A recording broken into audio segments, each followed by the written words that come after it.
tenemos, además hay una cosa muy curiosa que, como tú sabes, Italia está formada en varias barreras, varias líneas, digamos, de defensa. Concretamente la Monte Cassino es la línea Gustav, que iba desde el Mediterráneo hasta el Adriático. Cuando tú subes a Monte Cassino, he estado 2 veces allá, tienes la visión perfecta del Adriático y del Mediterráneo. O sea, tienes todo el Valle del Liro, hablo de un día bueno. Sí. Tienes todo el Valle del Liro delante de ti, muchísimas montañas, pero lo ves perfectamente. O sea, cualquier movimiento que tienes por allí lo ves sin ningún problema. Y no hace falta estar en el monasterio, aunque bajes a 300 metros, que es donde estaban las tropas alemanas. Además, había orden oficial de que no se moviesen de allí. O sea, no podían entrar en el monasterio. Prohibido. O sea, era un enclave protegido. Claro, de hecho, si ellos querían asistir a un oficio religioso, tenían que ir sin armas, por ejemplo. Pero solo en casos de temas religiosos. O sea, había una orden explícita del ejército que no se podía mover de 300 metros más abajo del monasterio. Porque los benedictinos estuvieron casi hasta el final. Bueno, estuvieron casi hasta el final. El abad Diamare, que es quien dio permiso al final para que pudiesen llevarse a los alemanes todo, sí, estuvieron hasta el final. De hecho, murieron algunos monjes incluso, y heridos unos cuantos, por supuesto. Y ya llevaron todo el tesoro y bueno, y ahí terminó la cosa. Lo que quería decir además es que la línea Gustav está defendida por Friedrich von Senger, que era un general, yo diría que atípico. Era un general de caballería y además era un hombre que era miembro laico de la orden benedictina. La pregunta es, con la de cientos de generales que había alemanes, ¿por qué uno tuvo que defender Monte Cassino, que era miembro laico de la orden benedictina? Para proteger el lugar. Bueno, claro, yo diría que aquello era algo sintomático, estaba clarísimo que ese era el hombre, ¿no?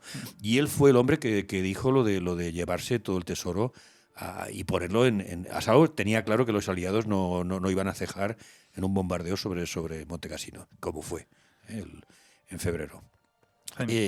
Perdón.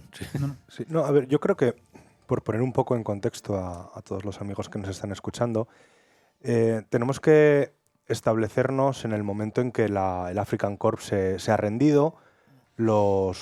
Explica un poco el African Corps. Bueno, el African Corps, todos conocemos a Rommel, el zorro del desierto. Sufre unas cuantas derrotas a manos de los americanos, de Montgomery, también estaba Patton, pero en principio lo que le pasa al African Corps es que deja de tener suministros por parte de Italia, ¿no? Varios, si no muchos, de los convoyes de barcos italianos son interceptados en el Mediterráneo, con lo cual, ante la escasez de municiones y de combustible, es por lo que los aliados, que por ejemplo los americanos, me parece que desembarcan en Casablanca, si no recuerdo mal, pues bueno, van avanzando y las posesiones que tenían los alemanes en aquella época en África van siendo tomadas. La cuestión es que llega un momento, ¿no?, en que, bueno, pues Rommel Patton, que era bastante estudioso también de la historia, pues decide que es el momento ya, una vez derrotado el African Corps, de tomar Italia. Como te digo que era bastante estudioso de la historia, él sabía que la forma de tomar Italia era primero tomar la isla de Sicilia, además entrando por Siracusa y no por otro sitio. Eso fue una gran discusión que tuvo con Montgomery, ¿no? Decían, hay que entrar por Siracusa, si no entras por Siracusa no la consigues tomar, y luego ya pasan a lo que es la parte lo que es la parte continental de Italia.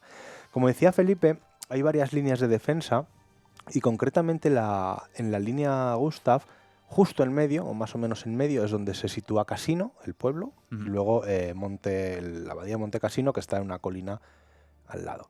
La cuestión es que cuando llegan a la línea Gustav los aliados tienen varias opciones, ¿no? Obviamente el Valle del Liri es, digamos, la autopista perfecta para llegar hasta Roma, ¿no? Porque es la zona donde se puede atravesar, en caso de que lo consigan, el río y meter carros blindados.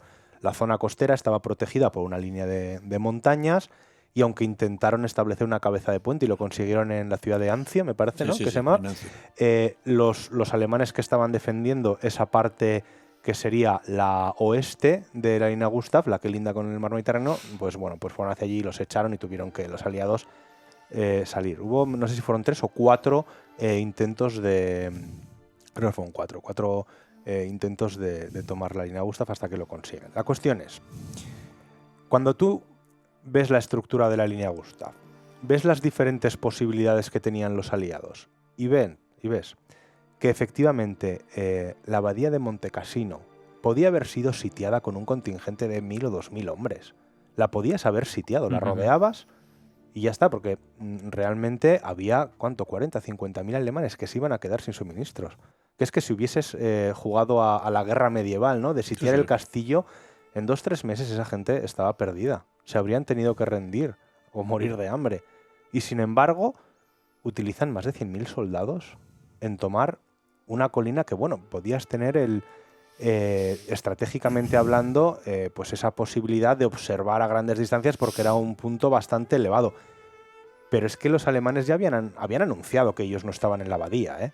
O sea, que el bombardeo, sobre todo el primero que bueno, realmente todos, ¿no? Pero los bombardeos que se producen sobre la abadía no tienen como finalidad acabar con los soldados alemanes, porque sabían que los soldados alemanes no estaban ahí, que estaban en las faldas de la colina.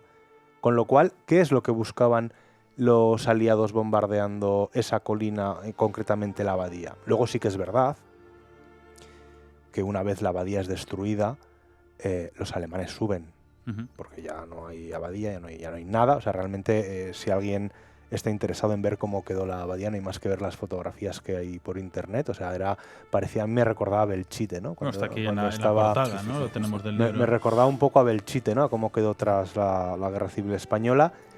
Y entonces ahí sí que hacen una buena defensa los alemanes, porque al final muchas veces unas ruinas son más sencillas de defender que un edificio normal, ¿no? Para empezar, normalmente ya no tienes un techo que se te caiga encima. Por supuesto.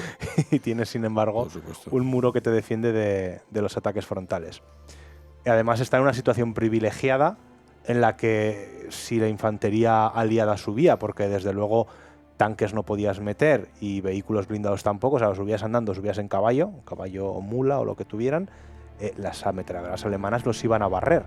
Con lo cual, es una de esas batallas que son muy famosas en la Segunda Guerra Mundial, pero que desde el punto de vista estratégico parece que fue un empecinamiento de los aliados y que tampoco tenía mucho sentido, ¿no? Porque perdieron a miles y miles de hombres, por no hablar de todo el equipamiento que dejaron, y además, como decía Felipe, los 5 meses que duró la batalla, que estuvieron estancados ahí. O sea, que es que podían haberla sitiado y seguir por el valle del Liri hacia arriba, e incluso se habría cortado muchísimo la guerra. Eso yo creo que es uno de los puntos fundamentales, ¿no? Que estratégicamente esta batalla, concretamente la toma de la colina, no tiene ningún sentido. Luego utilizan una cantidad de bombas a través de esas fortalezas volantes, ¿no? Tiran toneladas y toneladas de bombas sobre el mismo edificio, haciendo que casi la destrucción de la ciudad de Dresde parezca una tontería, ¿no? Comparado con la colina. Exacto. Y entonces ya dices, bueno, pues si estratégicamente no tenía ningún sentido, si retrasaba la guerra, si el general francés decía que no tenía ningún sentido tampoco tomarla, ¿por qué lo hicieron?